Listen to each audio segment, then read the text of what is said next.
There's always gonna be another mountain. I'm always gonna wanna make it move. Always gonna be an uphill battle. Sometimes I'm gonna have to lose. But not this week, because it's Super Bowl Sunday, and you're listening to the Betsies pod, where winners win and losers suck. AP, how the hell are you feeling? I'm feeling good. I'm not entirely thrilled about the two teams that we have to watch, but I'm amped for the Usher concert. Sad football is about to be over, but I'm looking forward to this weekend. Yeah, it really is the culmination of a big chunk of our year. And sad to see it come to an end, but all good things must come to an end. And I will say, as we rewatched our pods from earlier in the season, what lengths we've come. You know? Yeah. You were looking up pretty scared there for the first few eps. You were looking a little frightened. A little scared. I was also in like an attic in Nantucket. So yep, the attic, the haunted Nantucket attic episode, where AP had seen several ghosts. But very, very fun year, and we're gonna send this thing off with a bang. I've been promising it for quite some time, and tonight might just be the night. We'll see how I'm feeling in the next 30 minutes. But without further ado, let's get right into the Betsies Super Bowl preview. Woo!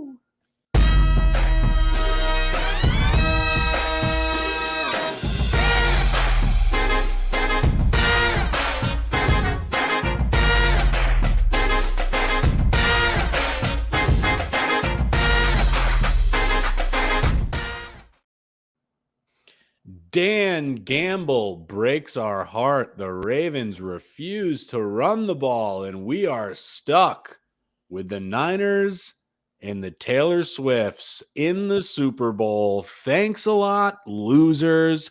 The matchup none of us wanted. We're going to get to exactly, what happened last week, and obviously dive into our Super Bowl prop picks. That's really why we're all here, isn't it? It's what colors the Gatorade. It's we going heads or tails. Is Reba going to try to drag this thing out, or is her range too limiting?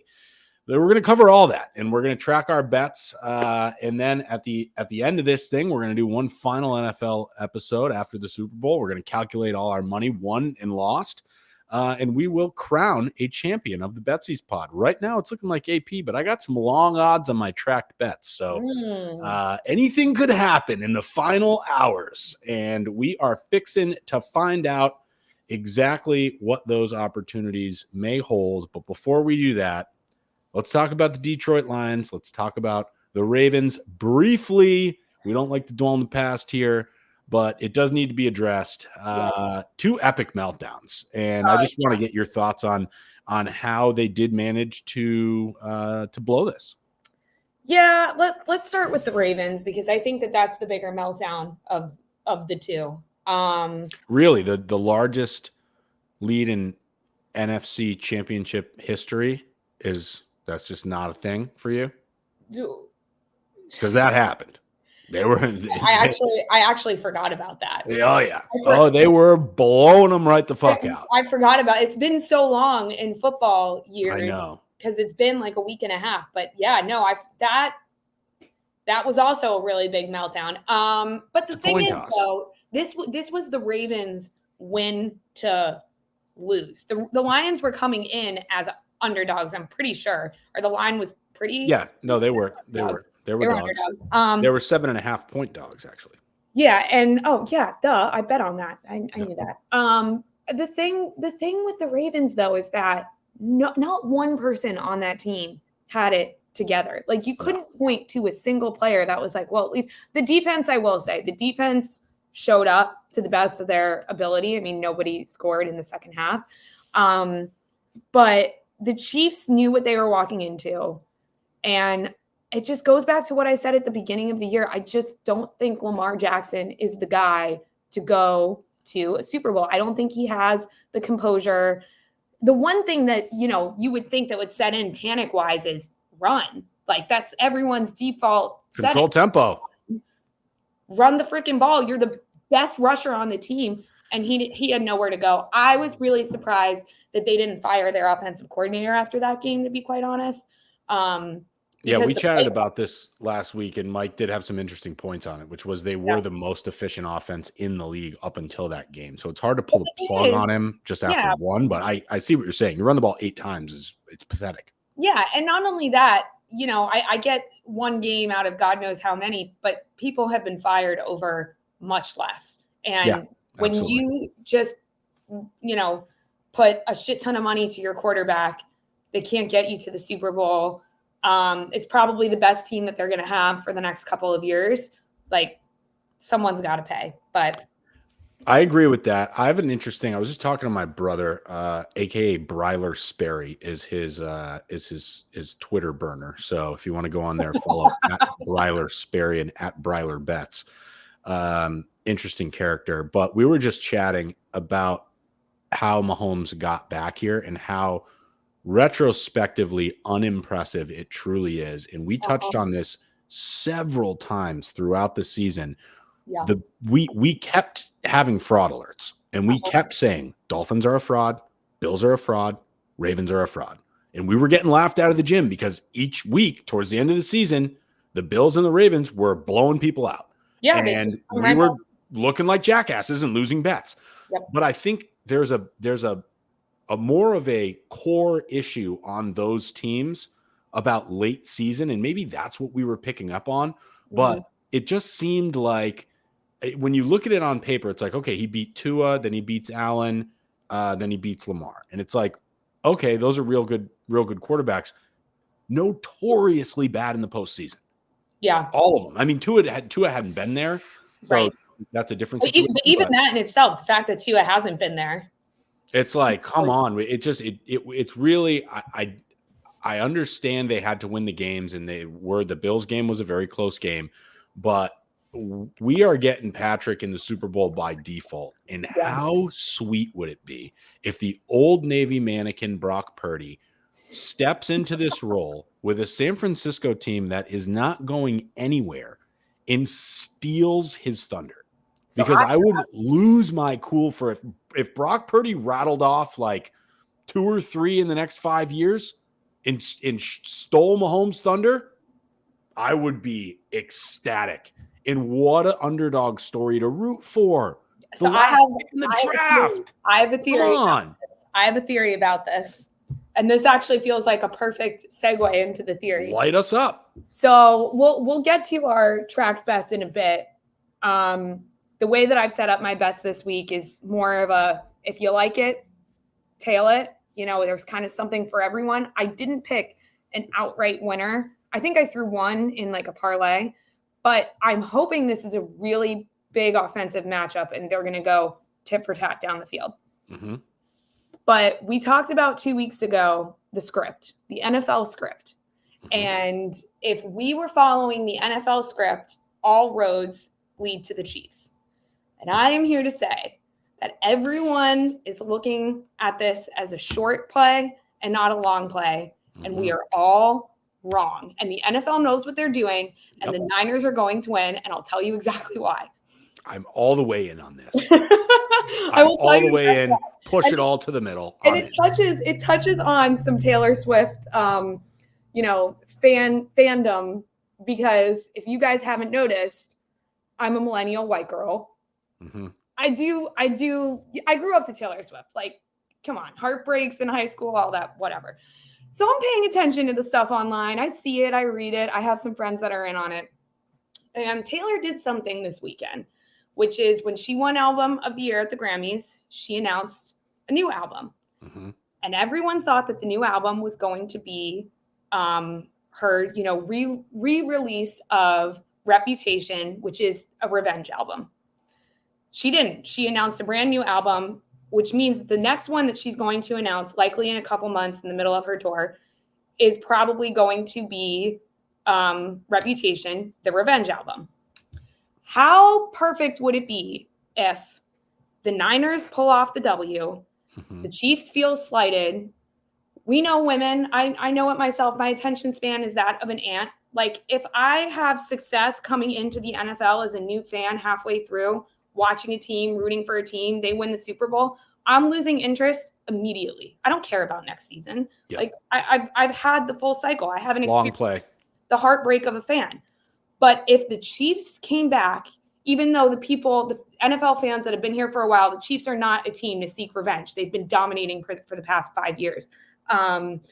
If they came back with this narrative of like, 2024 season, we got to avenge. They get to run it right back. They get to run it right back. They get to do the whole fucking thing again. This time with better wide receivers, because they will make moves in the offseason. 100%. And then the fan base comes back. It's right in hand with Taylor Swift's re-release of Reputation, a revenge album. Her and Travis Kelce ride off into the sunset, and then the NFL has solidified a female fan base for years to come, not for a short sprint season. And the other thing is, at this stage in the game, every Taylor Swift fan with a smartphone and $50 has downloaded a betting app. That is true. And they've all put $50 on the Chiefs money line. Yeah. All of them. That there's no chance Vegas takes this bath in my book. There's no chance. That 87% of the money is on the Chiefs money line, and they're not going to try to affect the outcome of this game. Yeah. I hate to say it like that. It's stupid to listen to about conspiracy theories or refs controlling the game or whatever. They may not control the game with calls, but they are not going to tip the scales in the favor of the Chiefs. That's true. Right? And so I think the non-rigging of the event is the push that San Francisco needs, because they're going to play I believe they'll play a fair game. Right. That's what I'm trying to say. And I don't think the Chiefs can win a fair game. I totally agree. Not only that, I think the defensive matchup is pretty even. The offensive matchup, if you're looking at this season alone, the Niners are a much, much better, more complete offensive team. Patrick Mahomes is absolutely better than Brock Purdy. That is true. Kelce is absolutely better than Kittle by less of a margin. But then you get to who? Rashid Rice, and you're putting him in Valdez Scantling against Ayuk and Debo, and then you're running Pacheco against Christian McCaffrey. Yeah, the scales tip that it's Mahomes and Kelce are not better than Purdy and Kittle at a ratio that makes up for CMC, Debo, and Ayuk. And I use this analogy a lot. We were talking about the challenge pre-pod. Yep. I look at it this way, right? And this is exactly how I'm looking at this game. I've had success in the challenge because I am quick enough. I'm fast enough. I'm not going to be the fastest guy. I'm not going to be the strongest guy. But I'm going to be better than you at strategy and at puzzles at a higher rate than you are faster and stronger than me. Right. So when it comes down to it, you might get there first and you might have, more energy when you're there, but it's going to take you 25 minutes to do this puzzle. It's going to take me 10 and you're only going to beat me in the run by 5 minutes. Exactly. So I win by 10 minutes. That's the same way that I'm looking at this game is at the end, when it all comes out in the wash, the 49ers have the edge. They have the edge. And I actually think they have the edge from the fandom pop culture aspect too. If you're paying attention to the short game, double edge, you're going to say opposite. But the NFL is not in this. They see Taylor Swift brought 340 extra million. Yeah. In sheer marketing value, they are not going to let that go after a single season. And they know, like, when your team wins the Super Bowl, you don't experience the heartbreak of a sports team, and that's what draws you in for the long run. They're not gonna give that up in one plot twist. Brock Purdy, Super Bowl MVP. Taylor dumps Kelce while she's on tour. Bangs Brock. And what happens to Brock Purdy's fiance? Switch. Oh wait, he's married. I thought he was single. He's got a fiance. So. He's either a fiance or a girlfriend, not a wife, but he does have a partner. Well, I definitely don't wish that on them. Never mind. Bad take. 0-for-1, Dev. Let's move on though. from that, we'll get ourselves back on track here. And we've been chatting about our narrative, our belief here. It's going to lead us, a pretty smoothly into our best bets. We got time. Let's just do it right now. Yep. I'm happy to lead us off. And I will start with a same game parlay before I get into my real spicy meatballs. And it's right along the same lines as we were talking about. I've got the Niners money line. I've got the over 47.5. I've got an anytime touchdown from CMC. I've got an anytime touchdown from Kelsey. They need that shot of Taylor in the booth. And I've got Valdez-Scantling 15 plus receiving yards.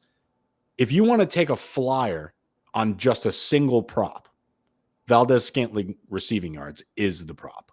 I like the Niners are absolutely going to attempt to keep Kelsey to a minimum here.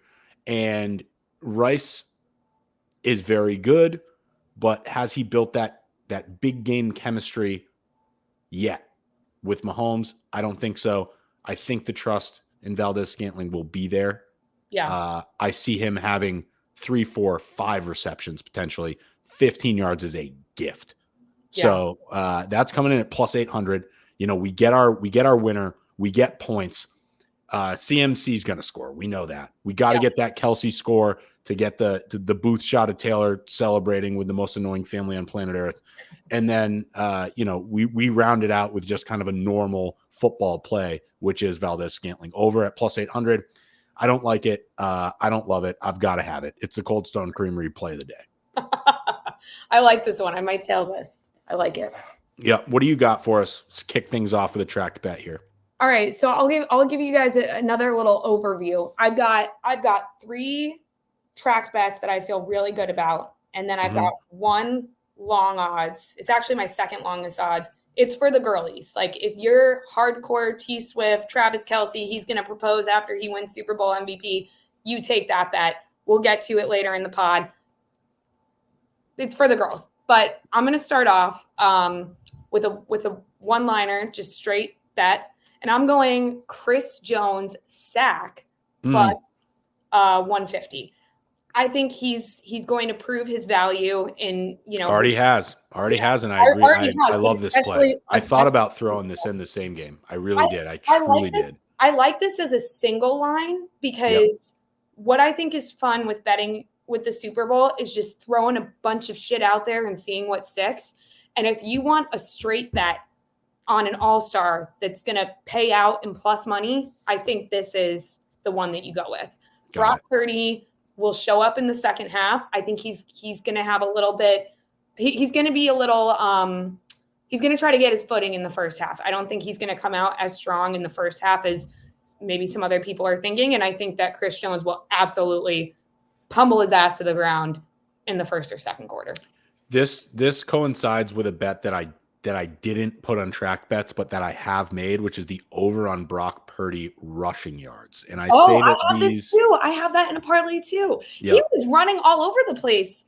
And I say this, it coincides because there will be pressure. There will be pressure. He's gonna need to scramble, and if there's gonna be pressure, it's gonna come from Jones. So I say the over on Brock Purdy rushing yards because I do think that this defensive front is going to get after him, and their cover is outstanding. It's been elite in the last 2 games, so it's hard to imagine that that's going to go anywhere. Brock Purdy's going to have to run if he wants to have success here because he's going to have to keep him honest. And not only that, the first time we've ever seen him run 2 weeks ago, he's not bad at it. No, kid can move. Yeah, he did a decent job. His little legs were going all over the place. So absolutely were.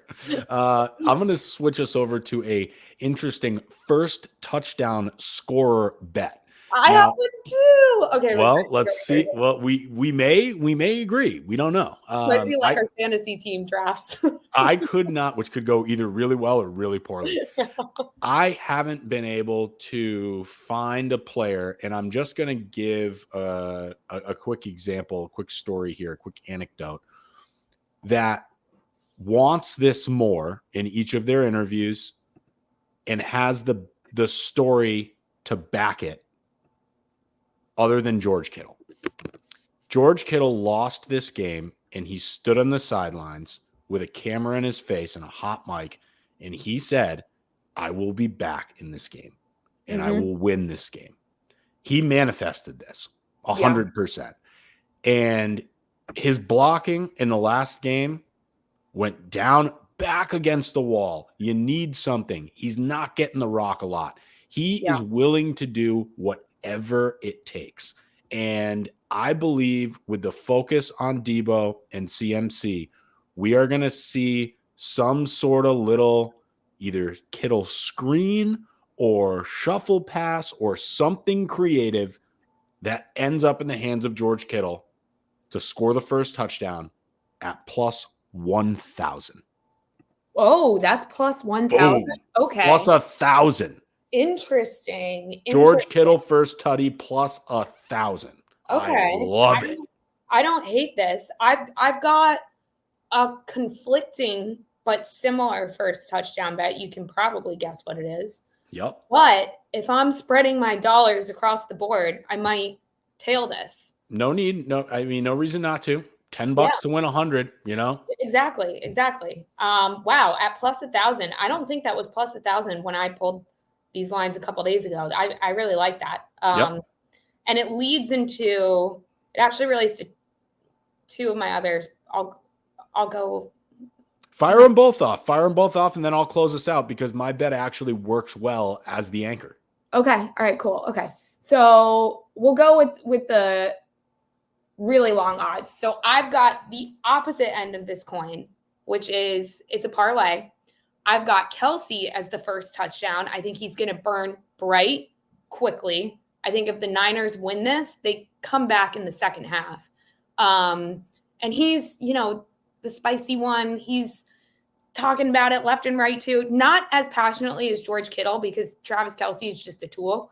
But I've got Travis Kelce first touchdown, and I've got the San Fran over at 23.5. Yep. You parlay this together, and it's plus 1132. That's wild. Yeah, I mean, San Francisco over 23.5 is free. Absolutely free. Yeah, it's absolutely free. I also took kicking points again, just to pop in quickly on a non-tracked bet. I took both kickers kicking points overs. It's 6.5 and 7.5 for Bucker. It seems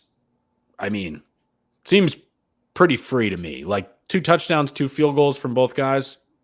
But I don't see how that doesn't happen. Yeah.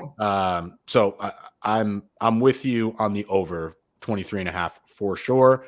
I am actively rooting against you for the Kelce first touchdown, but I wouldn't hate it because it would put a big fat check mark next to my same game parlay, Kelce anytime. So it's true. We're marginally aligned here. What do you got for your last tracked bet? So it's funny you say that because if George Kittle, this could go hand in hand. If he gets the first touchdown, it's going to be on a big pass. I think we've seen that. Mm-hmm.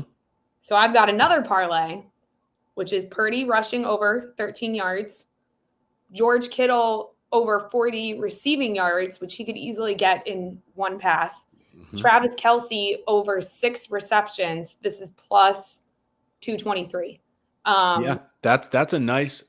That is a nice conservative but still spicy little bet there, and it's tight ends and mobile quarterbacks is what this game is going to come down to, and who can execute better in between the hashes. And it's hard to imagine that we're going to be able to watch Kansas City lose that battle, as I explained it there. But there's just something about this goddamn Niners team that feels like a team of destiny to me. Yeah. It really does. It truly does. But so you got Purdy's over 13. I had it at 14.5. So 13 it was 13 2 days ago. Okay. Yeah. So people are moving that line. Purdy with 13 rushing yards, Kittle 40 receiving or more, Kelce 6 receptions or more, plus 223, which leads us to my final track bet of the event. It's plus 1,200, but it's not a parlay because I am betting on this game to go to overtime. Wow. Will the game go to overtime? When was the last time a Super Bowl went to overtime? I don't know. Didn't do my research. Just have a feeling. Just got a hunch, and maybe I will be bamboozled by this, but maybe I won't be, and I'll be laughing all the way to the bank. Something tells me they are not going to let us get out of this one without some serious drama. Now, whether or not it comes down to a final drive to tie the game or to win the game, I'm not sure, but a 2-point line, extra extra football is something that I really do feel like could fit this whole script narrative we're talking about. I think it's worth a flyer at plus 1,200, and why not root for overtime in the Super Bowl? Yeah. Also, after a really shitty season, like I think it came out better on the back half, but this was a really rough season. We got spoiled last year in the playoffs where every single game was outstanding. And we kind of hoped that was going to happen walking in. And we had, a couple main characters retire, had a couple main characters get injured. We had some kind of weird antics by owners and coaches. It was, so why not leave a really cool taste in everybody's mouth and get the extra viewing dollars and take this thing to OT at plus 1,200. I'll take it all day long. I like it. I like it a lot. I think I'm going to tail this one too. And you throw $10 on it. Why not? Yeah. Why not get yourself a nice bottle of Brown? Super Bowl Sunday. Take me to court. All right. I like a harsh caramel on my palate. All right. Sue me. I've got one last T Swift special. Ooh, yes. Give it to us. Yeah. This is for the girls. This one's for the girls. That Reba? No, it's not. Who never had a broken heart, who wished upon a shooting star. You're beautiful the way you are. This one's for the girls. This is like, if you've been following the Taylor Swift storyline, you're fully bought in. Stranger things have happened. And if you really believe that the Chiefs are going to win, this is like the fairy tale ending for the two of them. This is how it's going to go. I personally, after noodling on it for the last couple of days, I do think the Niners pull out the W. But if you disagree with me, I still have something for you. And that's this. Travis Kelce, 2 touchdowns. Whoa. Hope that doesn't happen. Brock Purdy, interception, Chiefs money line. Plus 1050. The only reason why stupid bet, and I hate it. The only reason why I'm looking at the Travis Kelce 2 touchdowns is because he's done it before. And we live in a simulation. We live in a simulation. And historically, if you see a player score 2 touchdowns in a Super Bowl, it's probably going to be the huge guy. Looking at you, Gronk. We'll never forget that. So if you're following the storyline and you're like, wow, I can't believe these clowns are all over the Niners. I'm rooting for my girl. I'm rooting for his guy. Take this bet. See where it gets you. That's fair. It's a stupid, dumb bet that I hate, but hey, someone had to someone had to put one in there. No, to be fair, it's you might as well figure out whatever his zodiac sign is and throw zodiac sign MVP in there too, which is available, because if he gets 2 touchdowns and the Chiefs win, that's your MVP. Period. That's your MVP. Yeah, that's your MVP. Throw that, sprinkle that on top. You throw Kelce MVP in there as well, and you're probably boosting that thing to about 4,000. Yeah. It's, to be fair, I don't hate it. I hate that I don't hate it, but I mean, I do hate it, but I don't hate it, if that makes any sense. I'll be honest. I'm not actively rooting for this one. But I gotta give something to the new viewers that are watching the Super Bowl for the first time and actually giving a shit about football. So there's gonna be a lot of new fans in attendance. I have not one but 2 friends who have told me they are hosting the exact same party, which is, what's the name of the tour or the movie? Is it Eras? Eras, is that the movie? Is that a movie? It's a tour and a movie. Okay, so they are having a Taylor Swift Super Bowl party. There's 2 different separate people that have told me this. And they're watching Eras, the movie, first, as a lead up to the game. And they're all wearing, I guess, like outfits she's worn at some point. The stronghold that this woman has on the Yeah. entire world is they're dressing up like her and watching her tour movie before the Super Bowl. before the Correct. biggest football sporting event in all of America. Right. Sure. Well, and on planet Earth, arguably the universe. she's I not mean, even we don't have any competitive. proof anyone else plays the game, so it's technically biggest game in the universe. Yeah, I mean, it's just we didn't chat about her pretty much all season because it was just overkill on every show you turned on. But Yeah. we've come to the point where there's only 2 teams left. We got to fucking mention it. We got to address it. We got to address it. Yeah. We have to. And I think we did, and we did a pretty good job. And let's pop into some of the fun props now. This is what everybody wants to know. Where's Didi on the coin flip? That's what people are talking about in the streets. What's he going to be? Where's he going to be? Is he a heads guy? Is he a tails guy? I wish I had a coin because I would have flipped one right now. And that's what I would have gone with. But instead of that, I'm going to go with my gut. I'm taking tails plus 100. So you're taking tails. I'm taking tails. I'm going to double down on that. Nice. I don't have an opinion one way or another, whether it's going to be heads or tails, but I think that it's going to go to the Chiefs. I think the Chiefs will get the ball first. Okay, that's interesting. I don't know if that's an available line, but if it is, fire on that. We're taking tails. Both of us. We're on tails. Let's go to Gatorade color. We need this. We're going a little out of order here, but I do want to finish with National Anthem, so we got to go to Gatorade first. Yeah. I have now. This is insider intel potentially. I don't know if I'm even supposed to say that, but I won't say who said it to me. I have it on good authority. We're looking at yellow Gatorade. God, I'm dying to know. Lime. So technically green, yellow, whatever the color is. The options are orange, purple, yellow. Some books have red. I haven't seen red in a lot of places. I'm heavy on yellow at plus 340. What was the color last year? Blue? Was it blue last year? I think it was purple or blue, yeah. But I'm heavy on yellow.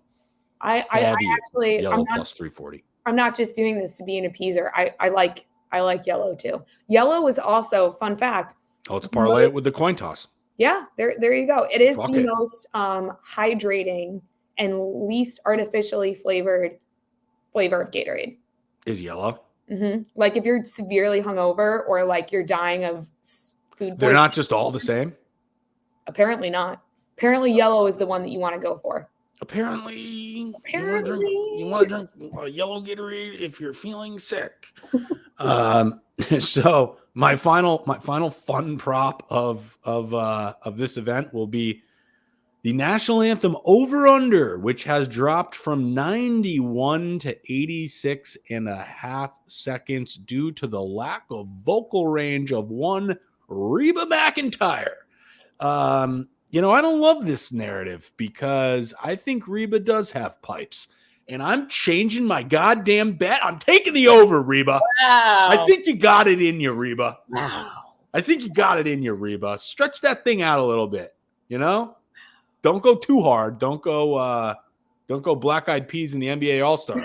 My God. That was bad. Yeah, don't go Fergie in the All-Star game, but stretch it out a little bit, it's a classic. You don't need to bring it out too long, but I feel like it's not even 100 set, like 86 and a half seconds. I don't know. The first half, that could be over in the first half of the song. Yeah. Start dragging it out. You start hitting it with a little vibrato. Again, we're throwing darts right now, but this is a fade the public pick. It dropped. I'm following the money, and I'm running in the opposite direction because if you shifted the line 5 seconds, there's got to be some big bettors on there, and I don't think they're Reba's cousins because they're probably already taken care of. So I'm going to fade the public. I'm taking the over on the Reba. So my fun prop, recap here is we're going tails. We're going National Anthem over, and we are also taking, what was our third fun prop? Yellow.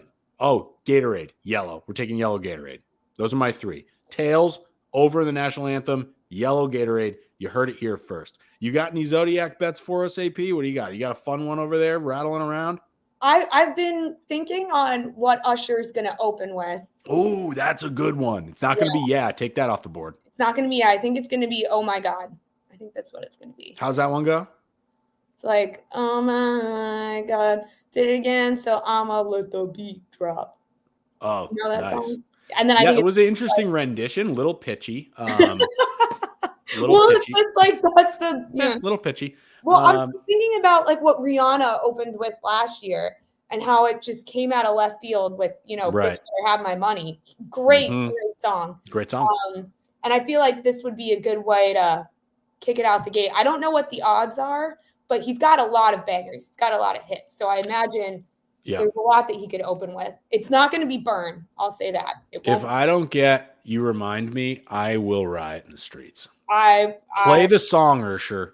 Play the song. He's got an album dropping tomorrow. And if he plays anything off that goddamn album, I will find his address and I will show up to his house and I will demand that he performs Confessions front to back in front of me right then and there. A lot of people don't know this, but Confessions 2 is actually the better song. Yeah, it is. I do actually know that. The better song. I'm a huge Usher fan. So like this, I'm very excited for this. But yes, it is. People get it confused. They don't know that there's two. No, they don't. There's Confessions 2, which is probably the one that you know. Exactly. But I mean, not you specifically you, but just anyone listening to this. Yeah. Also, speaking of the word yeah, there is a bet for first word that will be said by Usher. And I got quite a kick out of this. Hello is on the board. Imagine he just walks out Super Bowl halftime. Hello. I don't see that happening. Probably someone that's just a guy in an office somewhere being like, I don't know, what are words people say to greet a crowd? I'll throw hello in there. That'll work. They also don't bet on hello. I don't think that's going to happen. I'm also looking at this right now. Primary color of Usher shirt first appearance. This is assuming that he's going to be clothed and assuming that he's going to have an outfit change. Yeah, for sure. But I mean, also it's primary color is eliminating a lot of options. Is there an option to take the field with that? Because there's only so many primary colors. Like black isn't one of them. Like he typically wears like leather, like black leather, doesn't he? Yeah. So there's black, white, red, blue, yellow, purple, orange. And honestly, I would. Well, those aren't primary colors. Just to be fair, this is false advertising. That's not. I'm an artist. I know about colors. I would think white, and white's at plus 240. A lot of people thinking he's going to be wearing black. I just don't think he's going to be wearing a shirt at all. Leather vest. Leather vest, assless chaps. What's the line on assless chaps? We have officially gone off the rails. We are going to wrap this thing up. But I hope you enjoyed this Super Bowl preview. It was as fun to record as it was to listen to. I can assure you that. Big thanks to all of you guys for sticking with us. I'm going to do it. I know what you're going to do. I'm going to do it. We'll see you next time, you little perverts. Thanks for listening to the Betsy Pod.